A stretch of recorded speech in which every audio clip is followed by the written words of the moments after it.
আসসালামু আলাইকুম, সকলকে শুভেচ্ছা। আশা করি সবাই ভালো আছেন। আলহামদুলিল্লাহ, আমিও অনেক ভালো আছি। বন্ধুরা, আজকে একটি নতুন সুন্দর গল্পের মাধ্যমে আমরা জেনে নেব আমাদের নিজেদের মূল্য কত। আপনি নিজেও খুব ভালোভাবে উপলব্ধি করতে পারবেন আসলে আপনার কিংবা আপনার জীবনের মূল্য কত। তো গল্পের প্রথমে দাদু বসে বসে পত্রিকা পড়ছে। ঠিক এমন সময় তার থেকে 15 বছরের নাতি এসে দাদুকে জিজ্ঞাসা করছে, আচ্ছা দাদু, বলো তো আমরা জীবনের মূল্য কত?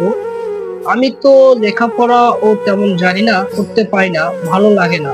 তাছাড়া এখন অনেক ছোট আমি, এই সমাজে কি বা মূল্য আছে আমার? ও দাদু, বলো না, আমার জীবনে কি আমার কোনো মূল্য আছে?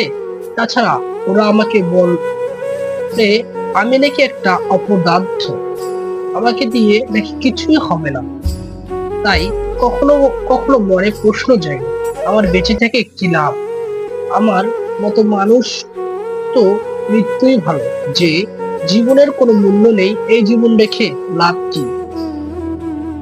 এই যে দাদু, এটা নেও, ধরো, বলে রুমালের মধ্যে পেঁচিয়ে একটি ছোট পাথর দাদু নাতির হাতে দিল এবং দাদু বলল, তোর সমস্ত প্রশ্নের উত্তর এই পাথরটির মধ্যে আছে, শুধু তোকে আবিষ্কার করতে হবে, এই আর কি। নাতি বলল, কিভাবে দাদু? দাদু বলল, এই যে দেখছিস, এটি হচ্ছে একটি ছোট পাথর। এই পাথরটা নিয়ে সর্বপ্রথম তুমি সবজি মার্কেটে গিয়ে এর দাম জিজ্ঞেস করবে। দাম যাই বলুক না কেন, শর্ত একটাই, পাথরটি কারো কাছে বিক্রি করা যাবে। এরপর তুমি এই পাথরটি নিয়ে একটি চালের দোকানে যাবে, সেখানেও পাথরের দাম জিজ্ঞেস করবে, কিন্তু পাথর বিক্রি করবে না। এরপর তুমি এই পাথরটি নিয়ে একটি জুয়েলারির দোকানে যাবে, তবে শর্ত একটাই, পাথরটি বিক্রি করা যাবে না। তবে শর্ত একটাই, মনে থাকবে দাদু ভাই। নাতি বলল, ঠিক আছে দাদু, তবে আমি বেরিয়ে পড়ি দাদু। দাদু বলল, সাবধানে যেও, পাথরটি কিন্তু হারিয়ে ফেলো না যেন। নাতি বলল, ঠিক আছে দাদু, বলে নাতি বেরিয়ে পড়ল। এবার নাতি প্রথমে একটি বড় সবজি দোকানে গিয়ে পাথরটি দেখাবো সবজিওয়ালাকে এবং জিজ্ঞেস করলো, এই পাথরটির দাম কত হতে পারে? সবজিওয়ালা বলল, তুমি এই পাথরটি রেখে আমার কাছে 5 কেজি আলু নিয়ে যেতে পারো। এবার নাতি পাথরটিকে রুমালের মধ্যে পেঁচিয়ে আবারও একটি বড় চালের দোকানে গেল, বরাবর মতোই দাম জিজ্ঞেস করলো। এবার চালের দোকানদার বলল, আমি তো এই পাথর চিনি না, তবে তুমি এই পাথরটি রেখে আমার কাছে 5 বস্তা চাল নিয়ে যেতে পারো। ইন্টারেস্টিং হচ্ছে খুব এই গল্পটা, সবাই ধৈর্য শুনে দেখে যাবেন।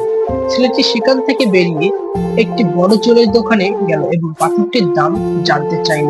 এবার জুয়েলারি দোকান খুব ভালো করে পাথরটি পরীক্ষা নিরীক্ষা করে দেখলো এবং ছেলেটিকে বলল, তোমার এই পাথরটি এতটাই মূল্যবান ডায়মন্ড যে আমার দোকানে যত স্বর্ণালঙ্কার আছে তা সব দিয়ে দিলেও এই পাথরের মূল্য পরিশোধ করা যাবে না। এই পাথরটি এতটাই মূল্যবান। এবার ছেলেটি হতভম্ব হয়ে গেল। নতুন নতুন নানা রকমের প্রশ্ন মনে উদয় হতে লাগলো। সে তাড়াতাড়ি পাথরটিকে যত্ন সহকারে নিয়ে আবার দাদুর কাছে ফিরে গেল এবং দাদুকে সব খুলে বলল। তখন দাদু একটু মুচকে হাসি দিয়ে বলল, বুঝলে দাদু ভাই, এই পাথরটি যখন তুমি সবজিওয়ালার কাছে নিয়ে গিয়েছিলে তখন এর দাম ছিল মাত্র 5 কেজি আলুর সমান, এবং যখন চালের দোকানে তারা নিয়ে গেলে তখন এই পাথরটির দাম আর একটু বাড়িয়ে 5 বস্তা চালের দাম হয়েছিল। কিন্তু যখন এই পাথরটি তুমি সঠিক জায়গায় নিয়ে গিয়েছো, সেখানে কিন্তু তার দাম অনেক গুণ বেড়ে গিয়েছে। তাই তোমাকে বলবো, তোমার জীবনের দাম এবং পাথরটির চেয়েও বহুগুণ বেশি। শুধু অবস্থানের ভেদে তুমি সঠিক জায়গায় নিজেকে প্রেজেন্ট করো, দেখো সঠিক মূল্যায়ন তুমি পাবে। কিন্তু তুমি যদি সবজিওয়ালার কাছে গিয়ে নিজেকে প্রেজেন্ট করো, তোমাকে তারা সবজির সাথেই তুলনা করবে। এটাই বাস্তব। আশা করি তুমি বুঝতে পেরেছো দাদু ভাই। নাতি বলল, এত চমৎকার করে তুমি জীবনের মূল্য বুঝিয়ে দিলে, যা আমার জীবনের শ্রেষ্ঠ শিক্ষা হয়ে থাকবে দাদু। আজ খুব ভালো করে বুঝতে পারলাম, আমাকে সেই জায়গায় প্রেজেন্ট হতে হবে যেখানে মানুষ আমার মূল্যায়ন করবে।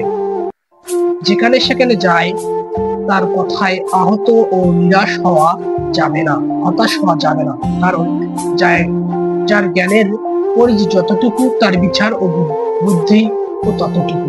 আজকে খুব ভালো করে বুঝতে পারলাম জি সেরা। আমাকে মূল্যায়ন করার ক্ষমতা অন্য কেউ রাখে না। এর টুকরো পাথরের দাম যদি এত কোনো স্বর্ণ অলঙ্কারের চেয়ে বেশি হয়ে থাকে, তবে আমি তো মানুষ, আমার দাম কত হতে পারে? তাই বলবো, পৃথিবীর সব মানুষেরই যার যার ক্ষেত্রে অনেক বেশি মূল্যবান। সব ক্ষেত্রে সবাইকে বলবো, মানুষের মূল্য দিতে শিখুন, মানুষকে সম্মান দিতে শিখুন, মানুষকে ভালোবাসতে শিখুন। কারণ ভালোবাসা দিয়ে কেবল ভালোবাসা পাওয়া যায়। হতাশাকে দূরে ঠেলে যোগ্য হিসেবে নিজেকে তৈরি করুন। কে আপনাকে বেয়াদব বলল, কে আপনাকে অযোগ্য বলল, এগুলো বিবেচনা করার দায় আপনার নয়। আপনি শুধু নিজেকে তৈরি করুন নিজের মতো করে। বন্ধুরা, আমরা আজকের এই মোটিভেশন গল্পটি থেকে আপনাদের কেমন লেগেছে তা আপনার চমৎকার মতামতের মাধ্যমে আমাদেরকে জানিয়ে দিলে উদ্বুদ্ধ হয়ে হয়তো আর নতুন মোটিভেশনাল গল্প নিয়ে আপনাদের সামনে হাজির হব।